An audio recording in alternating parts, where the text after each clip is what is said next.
continue our Game 1 news conference with Tennessee head coach Tony Vitello, center fielder Hunter Ensley, and pitcher Kirby Connell. Coach will make an opening statement, and then we will go into questions. Coach. Yeah, beautiful day at the ballpark with a great crowd and the sun shining. Obviously, it was a little windy, and that was changing all day long. But what didn't change was the competitiveness, and exactly what we thought was going to happen happened. Their at-bats were going to be tough. Deverman was going to give us a tough look. We thought with the game on the line, they would go to their guy Harris, and our guys did an outstanding job in a bunch of situations, just showing some toughness. Good slides around home plate, battling with 2 strikes, making adjustments, and their guys did too. I mean, you got a guy going 100 miles an hour into the wall, and plenty of other situations that you could point out that made it probably a fun game to watch and a stressful game to be in the dugout. We'll start up front with Eric and then go to row 3 with Carthy. Tony, top 5 in the order, really kind of set the tone. A couple home runs, a lot of hits amongst those 5. I mean, you've seen it all year, but how impressive is that group, that front 5? Yeah, I guess what could be impressive is you start a new week and it's a fresh, you'd like to call it a tournament, but it's really just a series. You could go one of 2 ways. You could try and do too much, or you could try and stay true to who you are. As you said, there's been kind of a thing there all year long.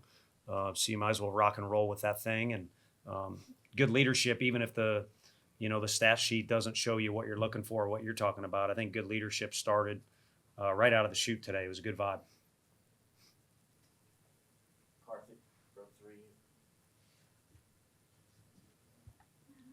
Coach, you guys were up 5-2, and then they get some momentum, tied up 5-5, and then you guys were immediately able to respond. What do you feel like it says about your team that, they came up with a big momentum, and then you guys came up with momentum immediately after and came up in the big moments after that to close out the game?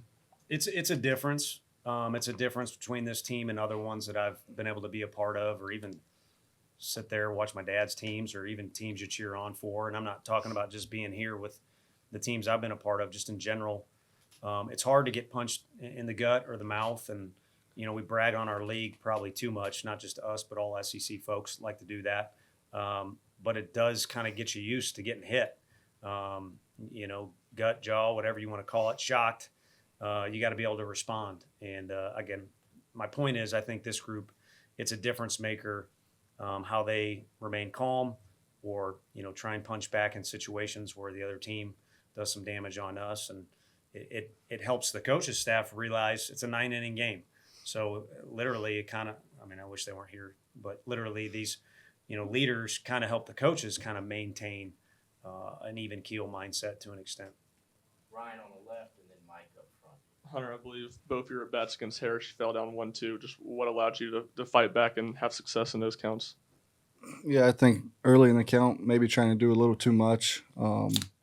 Yeah, but getting later in the count, I think the only thing you can do with 2 strikes is get in there and compete. Really try and change my sights to middle of the field rather than, left center, left field. So I just think moving my sights over to the right side of the field helped that. You guys had 1 runner left on base today. What led you guys to being so successful with 2 outs, with runners on, and kind of in all those situational moments? Yeah, it's a tricky one because you could do everything you need to do, like Simo's first at-bat as an example. He scolded that thing, and there's nothing to show for it. So you could do everything you need to and be tough but not get good results. But I do think it was a byproduct of just toughness. We've got some skill. We got physicality throughout the lineup. They do too. They have toughness, but we kind of showed some unique situations, I think, where guys were willing to make adjustments. And a lot of times this year you can see a guy swing out of control or way too big or get frustrated with one thing that happens in the middle of the at-bat and take himself out of it. And, it was just kind of a word that stuck out to me, so I shared it with the group out there. Ben on the left and Wes on the right. Kirby, was a little bit of a roller coaster for the pitching staff today. Just how would you recap the day, I guess? And Tony, what went into your decision to put Ariel in at second at the end of the game? Yeah, it started with Stamos. Stamos went out and gave us a really good first inning, kind of threw the first punch for us, and then went to Kazi, then beat it to Combs. But, talked about, giving up some runs in the middle innings, but offense helped a lot, and then, just letting the defense play behind us. Yeah, we just, we had chaos in there because you're trying to figure out, who to pitch and all that. And then on the other side of the ball, offensively, he had some soreness in his leg. I'll go right next door and be able to speak more specific. But with the lead, Ariel's been kind of our guy on defense. Sometimes we do it with Dean. Sometimes we do it with Billy based off where the lineup is at. And in this particular occasion, we kind of killed two birds with one stone. Remove any doubt there with what was going on with soreness and, do our thing with Ariel getting in the game. And won't you know it, the first hitter hits it right to him. You expect him to play tomorrow? Yeah, for sure. 100%.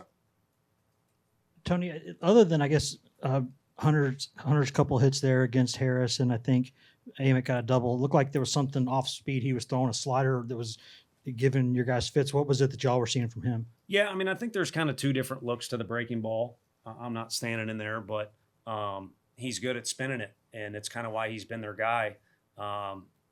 A good amount of saves and a lot of key appearances for him late in the game. But for a reliever, we've got a couple guys like this too, a huge amount of decisions. I think he was 8-3 going into the game. So he's good for a reason. And as you saw with Meyer, came in after, they got more ammo down there in that bullpen, but he is arguably their best piece. So to get anything against him, I think all teams that have played them would tip their cap to us. And for us, as you saw, it was needed. You can't sit on what you got. Our at-bats need to be as competitive as theirs, and we just had to do it off a very, very good pitcher. Joe, then Paige.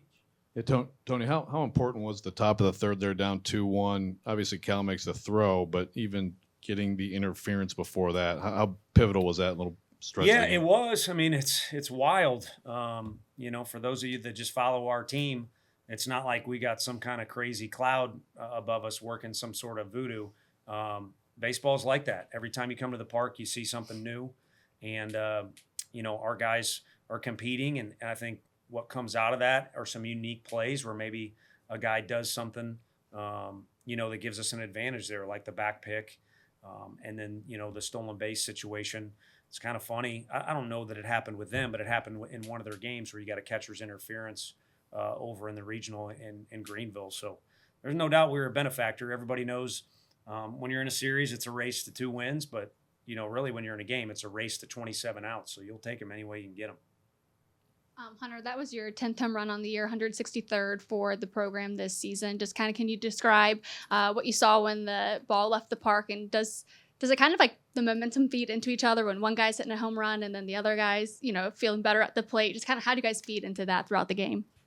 Well, I think on a day like today, it was really pushing out to left field. Also, the wind was changing, seemed like every inning. So the ball was really flying. So I knew I put a good swing on it, and I knew it was gone off the bat. But I think, seeing, Simo, Burke, Billy, all homer today kind of bleeds into the rest of the team. Not that we're going up there and trying to hit homers, but maybe our approach is maybe, get it up in the air a little bit more, and hopefully the wind will help us out a little bit.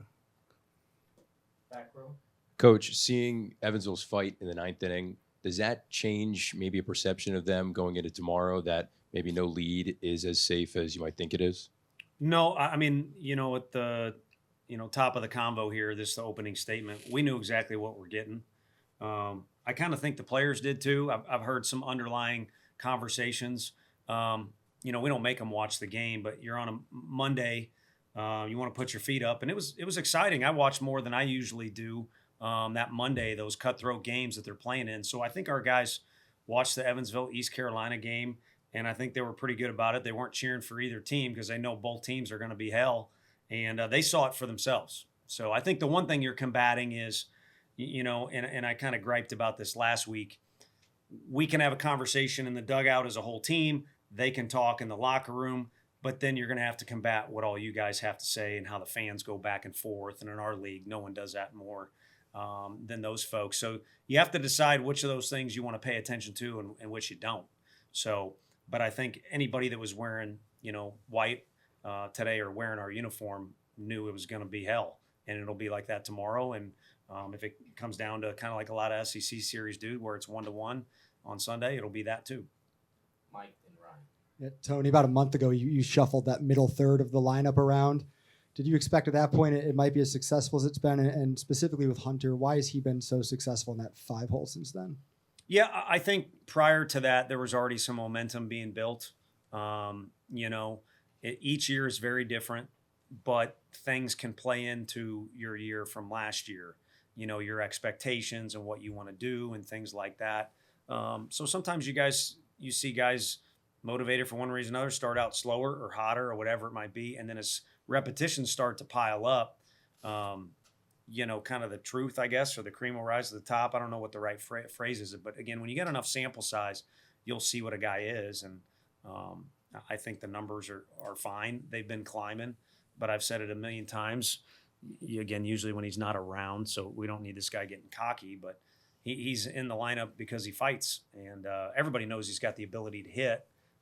If you're in this game today, I'm going through those two lineups, you got ability to hit, and the results will come and go. But the more often or higher percentage of the time you compete your butt off, you just kind of shifted the percentages in your favor a little bit, and I think that's what he does. Hunter, kind of similar question that Karthik asked Tony, but it feels like anytime y'all give up a big inning or very quick to respond with a big inning, is there anything you can put your finger on why you think that's the case? I don't think one certain thing. I just think offensively our mentality is, any given inning, you know, we can get you for 3 or 4 or 5, even more than that. But I think offensively it's just, you know, keep the foot on the pedal. And if we don't get it done one inning, we might get it done in the 6th, 7th, 8th. Really don't matter. I just think as good as our lineup is 1 through 9, we can get you with anybody and at any different time. Hunter, what was the approach against Deverman, and have you seen or can you recall any balls hit up there where Billy hit his halfway up the light pole there? It's Deverman. He's the lefty, right? Yeah, I can remember one hit up there. I hit one in BP today. What about off Tidwell? Oh yeah, I got Blade too. I'll send him this interview when we leave. That way, he knows I'm talking about him. But yeah, he crushed it. But yeah, I've had a few up there too. So I'm gonna let him know that for sure. Tony, and maybe for Kirby as well. There's a lot of guys, some guys on this team who were here 2 years ago when you last hosted a Super as a #1 seed. And do you think that experience is helping this time, just having gone through that and just knowing how to approach, you know, something like this a second time around?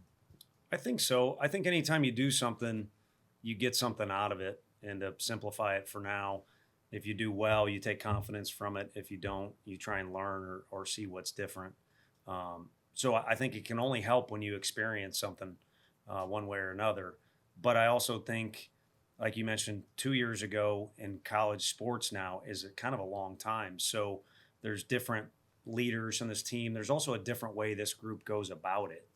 And then, you know, on the radio, it's funny, they pointed out there are a lot of similarities between Evansville and Notre Dame, the team we played there. But there's also a huge amount of differences too. So this is a different script that's being written. But I do think the fact we experienced it, whether we would have won it or lost it, gives us a little bit of an edge. And then so does last year.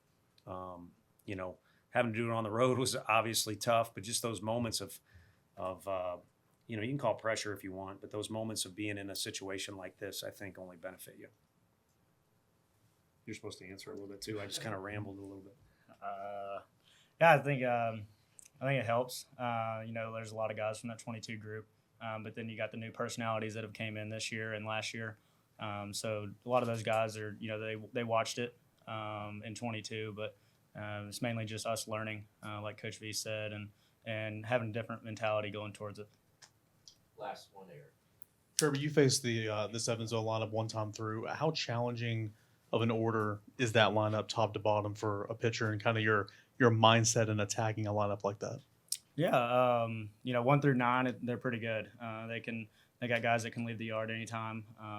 But you know, it's a lot of guys that are going to go up there and compete. Threw a lot of pitches, threw almost everything I had, threw the kitchen sink at one dude, and he ended up taking it for ball 4. But for me, it was just, you know, throw it over the white deal down there, like Coach A says, and you know, kind of let the defense play behind me. Thank you, Jim. Thank you. Thank you.